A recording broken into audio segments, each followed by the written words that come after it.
Yo, what's good with it, y'all? Y'all already know what time it is, baby. Back with another one. We talking about the Detroit Pistons, man. What in the hell is going on? Let's get into it, man.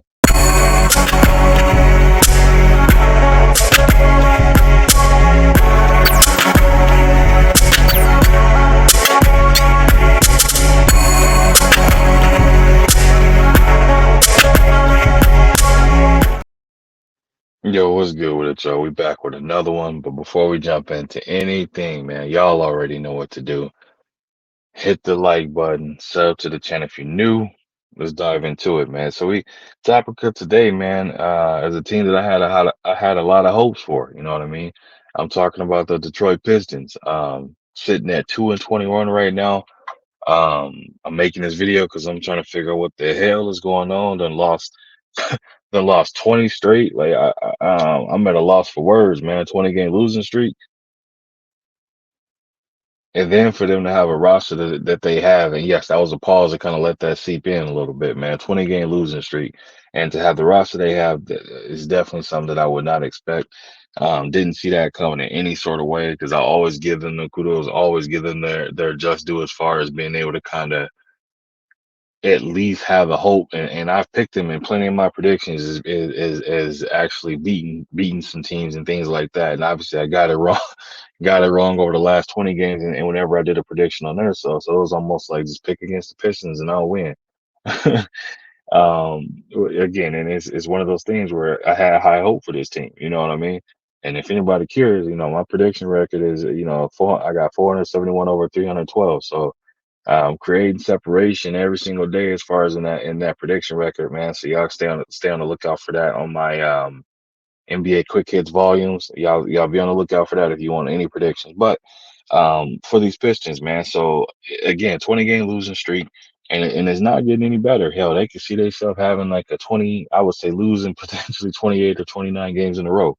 Why do I say that? The next 10 games, I'll list them off to y'all, man. They got the Pacers, they got the 76ers twice, back to back for the 76ers. They got the Bucks, the Hawks, the Jazz. Then they have the Nets back to back. Then they have the Celtics, and then they have the Raptors. So out of those games that I listed out, man, the only games I can see this team potentially being in to knock off one of these teams, man, is either the Jazz or potentially I'll say either the Jazz or the Nets. Hell, if I want to be rude and take a shot at my brother Dub right side, I'll say the Hawks. I th- I'll throw the Hawks in there too. But realistically, man, it's probably the Jazz or the Nets. And hell, even those again, it's not going to be a gimme, and it's going to be a hard fought game. Just because those teams again have players and players on that team where it's like they're not on no 20 game losing streak. You know what I mean? So they're playing a better brand of basketball and they're getting some wins. You know what I mean? So it's like, but the odds is definitely stacked against the Pistons, man. So I'm not sure exactly what the hell is going on. If they need a coaching change or what have you, but it's something that's going on there that ain't clicking. You know what I mean? Like that with this roster, this is your starting five. Bojan Bogdanovich. I'm sitting up here tripping my words, man. Austin Thompson, Isaiah Stewart, Cade Cunningham, and Killian Hayes. Kate Cunningham averages over 20. Killian Hayes is a solid point guard. Isaiah Stewart, a high energy guy who gets after a hell of a rebound. Oscar Thompson is coming into his own, and Bogdan is a savvy vet that can shoot the three, get to the rim, and plays aggressive as hell. And he was highly sought after by many teams, right? So that's your starting five. Then you got Jaden Ivey, Isaiah Livers, Alec Burks, James Wiseman, and Kevin Knox. Now, Jaden Ivey, hell of a player. Nice player. Isaiah Livers, same thing. Alec Burke, savvy vet. James Wiseman, I don't know what the hell is going on with him. I mean, he pretty much done fell off the face of the earth, but they got to figure it out with him. Why do I say that? Because when he was with the Warriors, they had extremely high hopes for him. He's a rangy, true 7 foot big with athleticism out of this world. But for some reason, it's just after he had an injury or so, he's just kind of been, I don't know if it's his confidence been attacked or whatnot, man, but it's been tough sledding for him. You know what I mean? He can't find his footing, can't find his confidence or his identity in the league. So he's having some trouble, you know what I mean? And they definitely got to wrap their arms around there and bring that young man in. Cause again, if you get somebody like that, that's active like that, I would say he has the potential to be like a more of a I wouldn't say a JaVale McGee because a lot of people take that as a slight, but if you look at it, JaVale McGee got a couple of championships, and he played a significant role in those championships. We all know him obviously most for Shaq and the Fool, but if you really follow it, like JaVale just plays on pure athleticism and instinct, man. Like his mom was a WNBA player, so it's like he got a high basketball IQ. So don't sleep on JaVale. You know what I mean? I'm just speaking from a perspective of his athleticism and how James Wiseman has a frame that's similar to it, even almost the same as a DeAndre Jordan as well. It's just a matter of him putting it together and playing with that kind of confidence. You know what I mean? And then, so it's like it's and then Kevin Knox, he can't see the floor to save his life. And that's no disrespect or anything like that. It's just the young man hasn't really gotten a true opportunity to showcase his skills. He was with the Knicks. He had a little bit of time. If I'm not mistaken, I think he was with Atlanta for a little bit. But as far as like being able to go get consistent minutes and actually showcase, and the only time he had that was with the Knicks. And we saw what he was doing. He was actually putting up some decent numbers.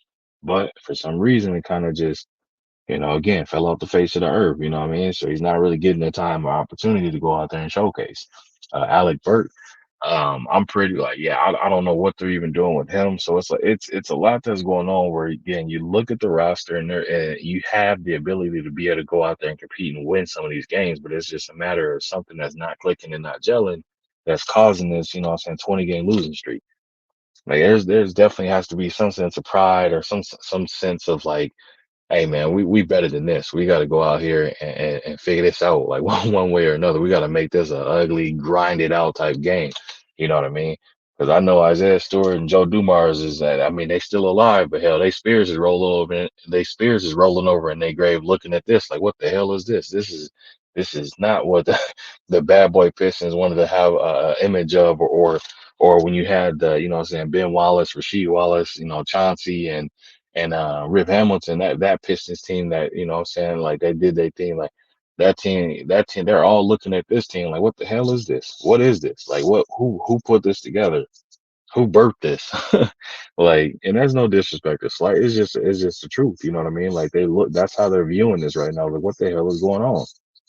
This is not what the organization is built on. Detroit itself, the city of Detroit is absolutely not a city you look at that we all know the history of and look at them and say they just gonna lay down. That ain't the case at all. So the Pistons got to figure it out. Like I said, it might be a coaching change or something that new voice in the locker room that needs to be heard to get this team inspired and underway. I ain't wishing nobody to get fired or anything like that. But something has to click and change in order for this team to kind of get it in gear and start trending in the right direction, man. Otherwise, it's like again, it's just a wasted opportunity. You know what I mean? So yeah, I just was again at a shot at being at losing 20 straight with the potential of losing 28 to 29 games straight. Like that's absurd, man. But I'm gonna keep y'all posted on this and let y'all know what the hell going on with this team and any updates as far as trades or coaching change or any of them things, man. I'll make sure I keep y'all in the loop on this joint. But I just wanted to tap in with y'all and share that and figure out what the hell going on with this team, man, and take my advice from the point of potentially needing to have a coaching change, or from the standpoint of mixing, what I'm saying, changing up your starting lineup. Change up your starting lineup. See where you can get that spark that's going to get you back into it. Change the focal point of what your team is doing that's not getting them up for these games or getting them over the hump for these games. That mean changes your minutes rotation, whatever the case may be. You got to do what you got to do to squeak out a couple of wins here. You got to get your confidence. You got to build it back up, man. Because right now, 0-20, I mean, it's the laughing stock of the league at this point. You know what I mean? I would say between them and the Spurs is like, you know what I mean? People are looking at them like, this is ridiculous. Like, what the hell? Two franchises that's not known for having losing records like that is all of a sudden at the bottom tier of the NBA. So you got to figure it out, man. But that's all I got for y'all, man. I appreciate you coming through. Make sure you hit that like button, sub to the channel if you're new. Leave a comment in the comment section. I'll be sure to respond to each and every one of y'all. Let me know what you think. How do you feel about this team going 0-20 and potentially dropping more after that? Probably breaking an NBA record or NBA record at that point. And we're gonna cook on it, man. But I appreciate y'all coming through, and I'll be back with y'all to another one. Again, hit that like button, sub to the channel if you're new. And yeah, man, I'll be back with y'all to another one. Y'all be easy.